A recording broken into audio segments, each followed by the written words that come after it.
Hello, good afternoon, good morning, good evening, or wherever you are. Um, I'd like to open up by saying I believe that guns is a very hot topic here in our country, and I am firmly on the side of we should not allow carry concealed guns, especially here in America, especially now in the hot times that we are. So I like to open up and say that we are firmly against having carry conceals here in the United States for any adults, and carry conceals permits the practice of individuals carrying firearms that are not visible to others in public spaces. So, to evaluate the proposition, we'll consider the following criterias: public safety, Second Amendment rights, law enforcement, public security. And so, let's start with public safety. People argue that restricting adults from carrying concealed weapons can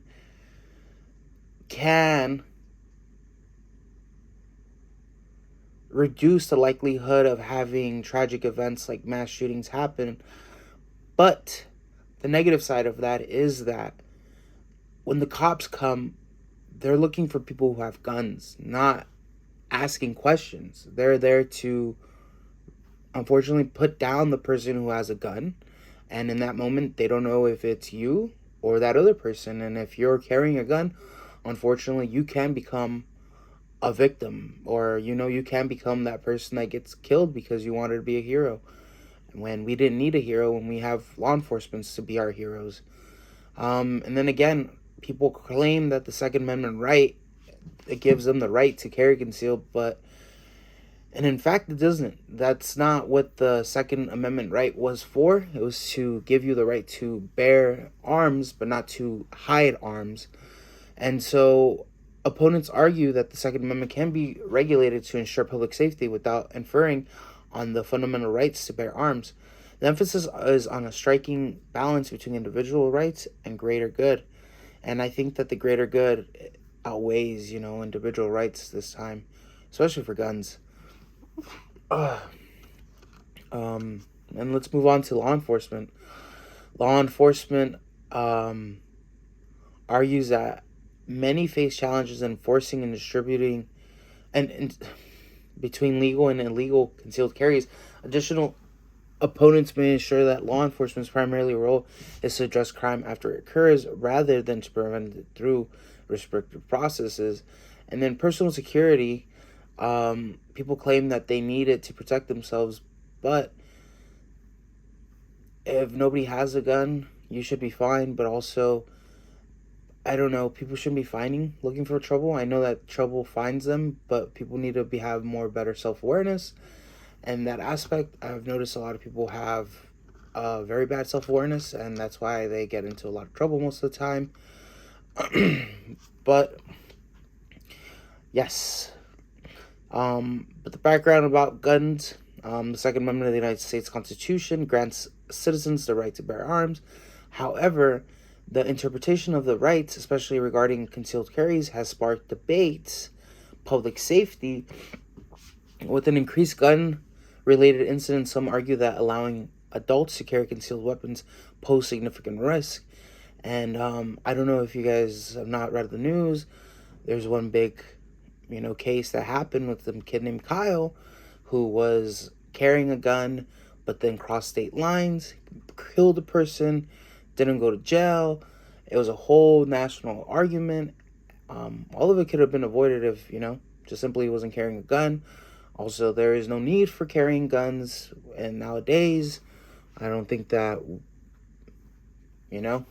people need that to show a sign of strength. It actually sometimes shows a sign of weakness, that you need a gun to feel safe. Can't if you can't protect yourself with your two hands, and maybe you should do something about that. But anyways, the harms are, if we do allow people to carry guns, there could be an increase of violence. Allowing adults to carry guns can contribute to the increasing amount of violence, because if you just got it, you'll use it.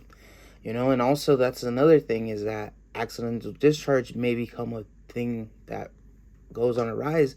A lot of people don't know how to properly put away their guns or even put it in a safety or holstering it. They might even shoot themselves and then, kill themselves. And one fatal shot to the gut, you could bleed out. And also law enforcement challenges is that person who's carrying that gun, legally carrying that gun, and now people have to get stopped constantly, and especially people that are like, super about the laws, they'll get real, like, why are you stopping me? Why are you doing this? And it's just not a good thing overall. So our proposal plan involves implementing a restriction on concealed carry permits, including more rigorous background checks and mandatory training programs. That's the biggest thing right there, is training people how to use guns, not just giving people guns. You need to train people. The aim is to limit concealed carries to individuals who have undergoing compromised vetting processes and determining a genuine need for personal security. Anyways, by enforcing stricter regulations on concealed carry permits, we can reduce the likelihood of individuals with malicious intent carrying concealed weapons, and this approach ensures that only responsible, well-trained individuals have the privilege to carry concealed firearms, ensuring addressing the identified harms. So, the advantages: enhanced public safety. Stricter regulations on concealed carries can contribute to a safer environment by reducing potential violence of accidental, discharge, or even people accidentally just shooting themselves in the middle of a goddamn mall because they have a gun. So, law enforcement support. The proposal helps law enforcement by providing clear guidelines and making it easier to distinguish between responsible gun owners and potential threats. And also, it still preserves the Second Amendment, giving you the right to own and bear an arm. So, in conclusion, restricting adults from carrying concealed weapons through stricter regulations can strike a balance between preserving individual rights and enhancing public safety. By implementing a more rigorous process for obtaining concealed carry permits, we can address and identify harms while still respecting the principles outlined in the Second Amendment. Thank you for your attention, and I hope you have a good night.